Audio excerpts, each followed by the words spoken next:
Welcome to Massive Beers. My name is Matt.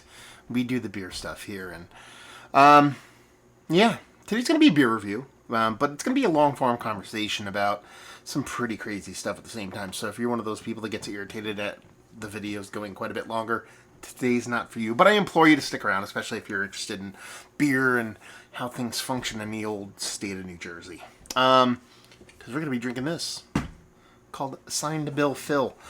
This is a 6.7% alcohol by volume India Pale Ale, brewed by Icarus Brewing Company, in collaboration with the Brewers Guild of New Jersey. Not the guild, not the Brewers Guild of New Jersey. Then there's the Guild of Brewers in New Jersey or something. They're split. Anyway, it's crazy. We're a hot mess over here in Jersey in a couple different ways. On the side here, it kind of gives you a bit of synopsis of what this beer is and why it exists. It says the Northeast style oated India Pale Ale, copiously hopped with Eldorado Nectaron, YQH-1320, and Cryo Mosaic. Both houses of the New Jersey legislature voted unanimously in favor of two bills, technically, to end brewery restrictions. Now it's up to the governor. Scan the QR code and tell the governor to sign the bill ASAP. So I'll hold that up there. You probably be able to scan that, actually, off the screen here. It should work, I assume. If not, I'll put links down in the description below. So we'll just crack into the beer. We'll talk about the beer, but we'll also talk about what's going on. So for those that don't know, and if I get little bits and pieces here kind of slightly wrong, I apologize. Going completely off of memory. You don't do scripted stuff here. New Jersey crazy when it comes to breweries and beer laws. For a kind of... That looks pretty damn good. You know? Nice orange glow to it. Maybe a skosh darker than what you'd expect from a classic New England style hazy, but not like dark in an oxidative kind of way. Nice pinky finger ahead. And honestly, label art, you're doing the old... Maybe it's dating me. I don't know if people still remember this, but there used to be the Bill. That little Bill guy used to be on Saturday morning cartoons when you were a kid. He used to have that little Constitution-y kind of how a Bill's created kind of cartoon that would come on. So I dig the retroness. Anyway, I'm just going to take a huff. Candied fruit. Tropical. Let's dive in. Cheers, yo. That's good. It's been a while since I've had an Icarus beer. Nice little bittering to it. We'll get to it. Anyway. So, in the state of New Jersey, you know, it's, I was going to say this, and this is where I wanted to kind of jump off. It's kind of like a weird kind of thing because we all know what secondary value is when it comes to beer, you know, or most people do. I shouldn't say everybody does, but there's a big world of secondary value beer out there, and that people go to breweries, they pick up beer, they hoard it, they covet it, and they flip it online for exorbitant prices.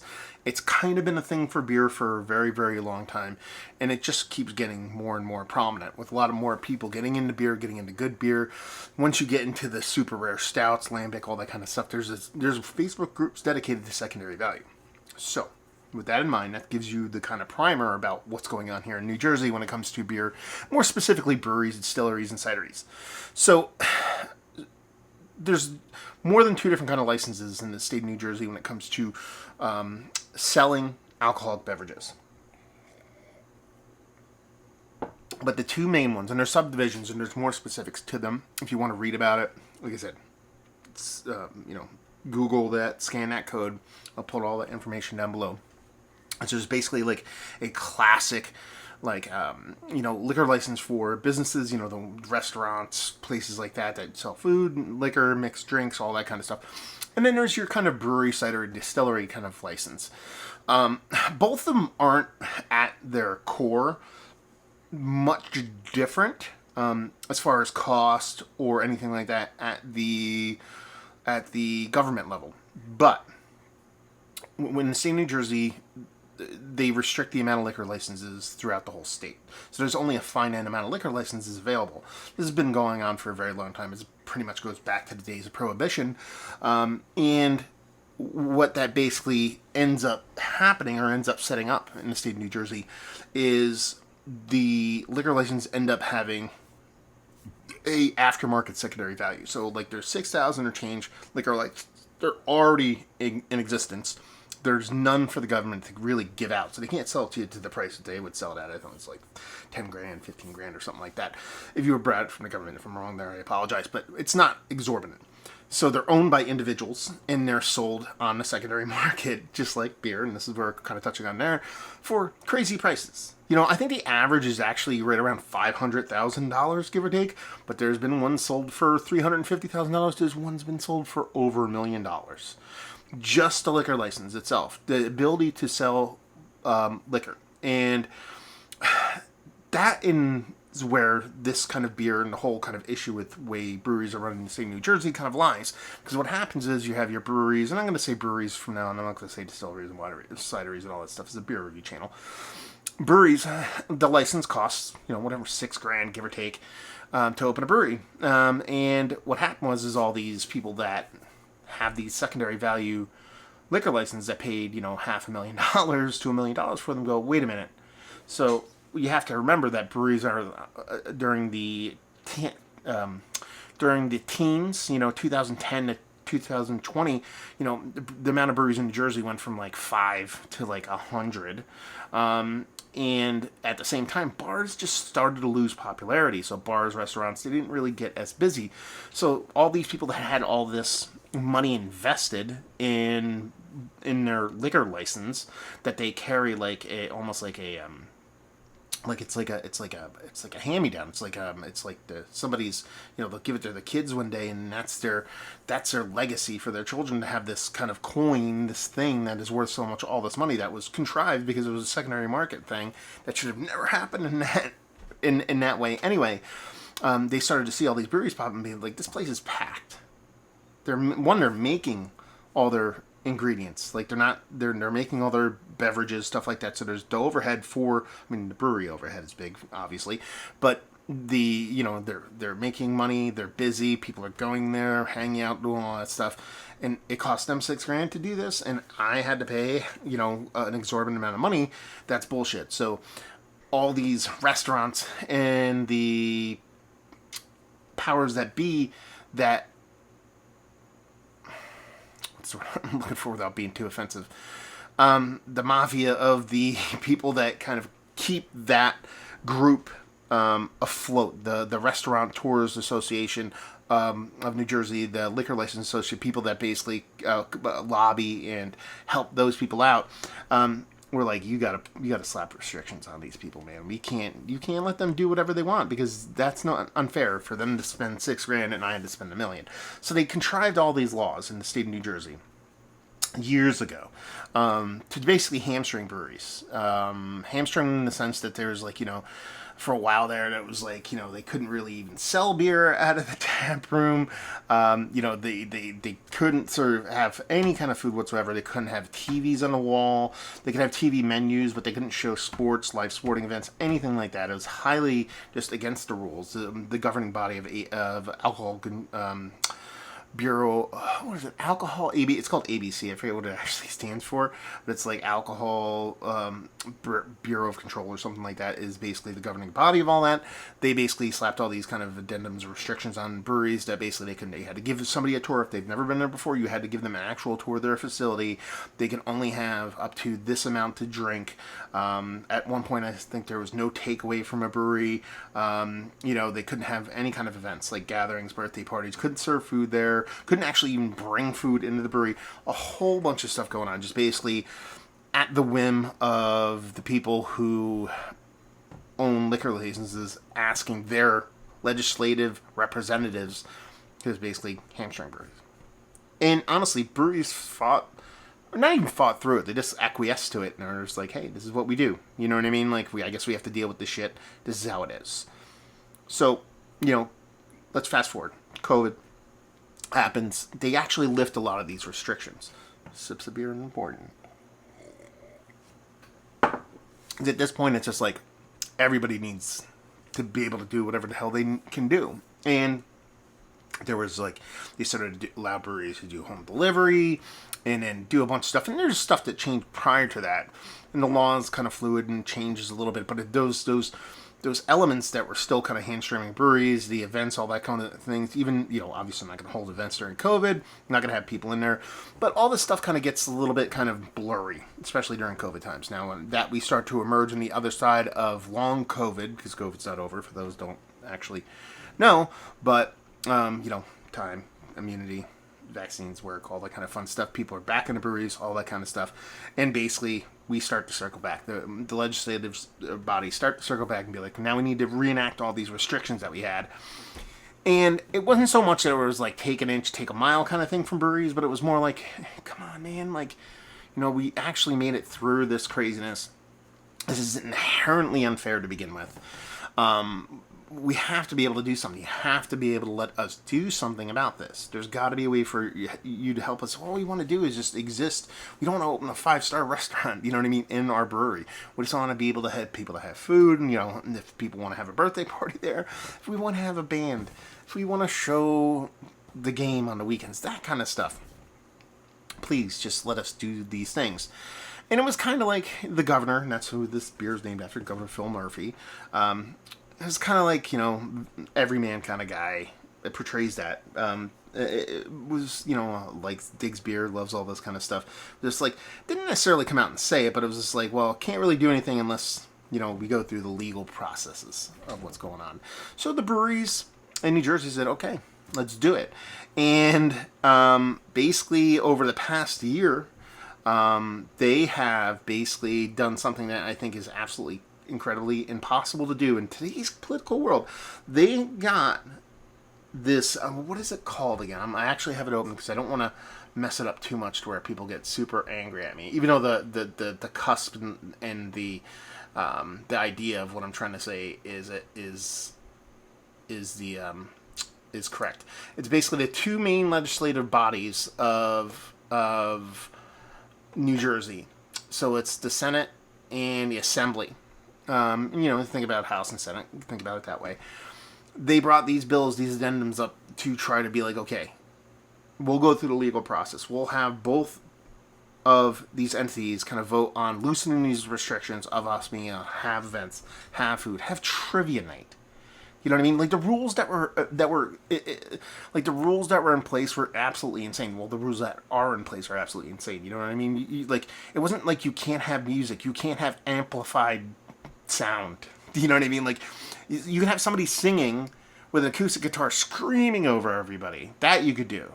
But if you plugged it into a speaker, can't do that. You know what I mean? Like food trucks, you can't have food trucks within a certain distance of the brewery. Like just insanity stuff. Like people at a brewery want to have some food. They could still go out and get some food, but they had to go out and get it and come back. They couldn't. They weren't allowed to have menus out and about for people to look through and order. Absolute insanity. So they go through the House and the Senate and the Assembly, and they work up these kind of addendums. I keep calling them addendums. If that's not correct, I apologize. But kind of loosen the restrictions on the breweries to, again, not make them restaurants, not make them whatever, but just let them be able to do the things that they need to be able to do to exist and survive. And they got it passed unanimously through both sections of the Senate and the Assembly. That you just need to pause and just think about that. In today's world, where nobody can agree on anything whatsoever. My wife texted me. Ooh, she wants pizza. Sorry. You get a text, your wife, you got a kid, you got to answer it. Anyway, in today's world, where we can't agree on anything at all, anything, even when it's obvious. They managed to get this passed unanimously in both the Senate and the Assembly. And it was kind of like, okay, we do this, then it's kind of, things have to change. And it's been like 2 months. And it's been sitting on the governor's desk for 2 months, and he's not willing to sign it. So it's one thing for, breweries to kind of, and people, the public, it's the general consensus is it's very, very in favor, and people want this to go through. The only people that are against it are people who own restaurants and have paid an inflated price for their liquor license, which is the cusp of the problem that should have never happened in the first place. it's one of those things where everybody pretty much wants it done, and it's just not going through. Now Murphy's been like, well, I want a more widely sweeping legislative piece that'll just cover everything. It's a little bit of bullshit because you could have passed this and do that.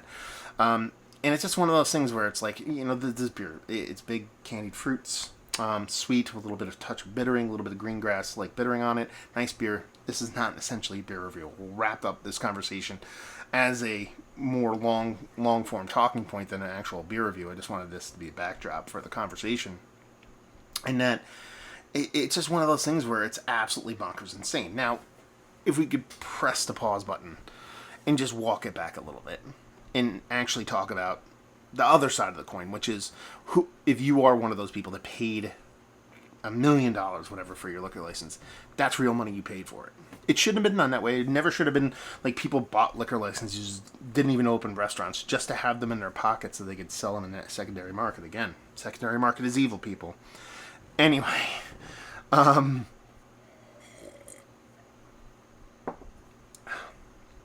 they should have never had to have spent that amount of money on a liquor license, but they did. So there has to be some kind of way.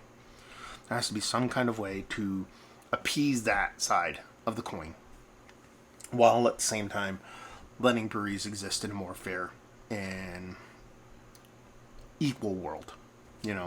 There's a bunch of people a lot smarter than me have come up with like different ways in order for that to happen. Augie Carton has spoken about this a lot. Scott Wells from Blair Snort.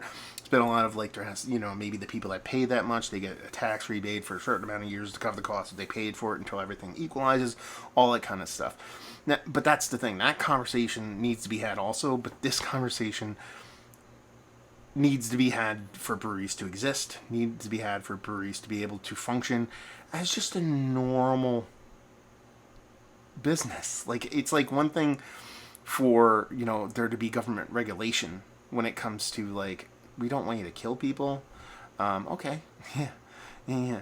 Be like, okay, you shouldn't do that. You're going to injure somebody. You're going to poison somebody. That's unfair. You're inflating prices. You're doing all those things. I get there has to be a check and balance for things, but just to be like, these people don't like this, so you guys can't do this. And by these people, I mean just people with tons and tons of money and a lot of pull in the legislature. Sure. It's just weird. And by weird, I mean sad, and weird, I mean angry, and all kinds of messed up. And it's one of those things where I guess you would hope there would be a resolution. It has to come to a head at some point. And hopefully the good guys win. Good guys, gals, they, them, and everything in between win. And part of that is doing your part as a beer drinker and a resident of New Jersey. I don't know if somebody lives outside the state, if it really carries much weight. I'm just saying, if you live in the state and you're not aware of this kind of movement for people to push Governor Murphy to sign this bill to let breweries not just have an equal standing ground, but just a fighting chance when it comes to being able to just brew beer and exist. Do your thing. Click on that link. You send a little message to your governor and just and fight the good fight for those people that are trying to do the right thing and make tasty bevies. Listen. If you open a brewery in New Jersey, you kind of knew this was happening, so it's already been like an uphill battle. But that doesn't mean you shouldn't go the extra mile and see if you can actually get some good going in this world. Because, for one of the most populous states, or the most populous state per square mile in the country, we have the least amount of breweries, I believe. And that kind of, is weird. We need more breweries in New Jersey. We need more good breweries in New Jersey, and any little bit helps. So buy this beer. That would certainly help. Buy New Jersey beer. That would be a good thing. Scan that QR code. Go there. Do your part. Send a letter. And see if we can get at least more voices in the direction that they need to be for the good of New Jersey and the good of New Jersey breweries and the good of everybody. Because democracy should win. Usually does. Most certainly always does. Well, democracy always wins. The whole fake, stolen stuff, that's bullshit. But I'm saying, if you do your part, it should win. And that's the good part. So, scan that code. If it doesn't scan for you, get all the info down there. Send your message. buy Jersey beer. Buy this beer. It's pretty damn tasty. And a bunch of people will be coming out with this Lake Icarus kind of, what's the word? Is driving the bus on this collaboration with the Brewers Guild, but there's a bunch of other people making them. I saw a bunch of Instagram stories and posts today of people going through their canning line and starting to make their beers. Buttsville Brewing, Fort Nonsense. There's a ton of people making this stuff. So, grab these beers, make that call, do what you should do. There you go. It's one of the better hazes I've had as late. Yes. Does it matter? Sure, because good beer is good beer. The message is even more important. So there you go. Not beer review over. Hopefully you all enjoyed this message. If you have any questions, put them down there. If I forget to link stuff down below, let me know. I will add that. And if you have any other questions beyond what I might not know, ask anyway, and I'll pass them on. So there you go. Hopefully you enjoyed this little message. Hope to see you next time. Cheers, y'all.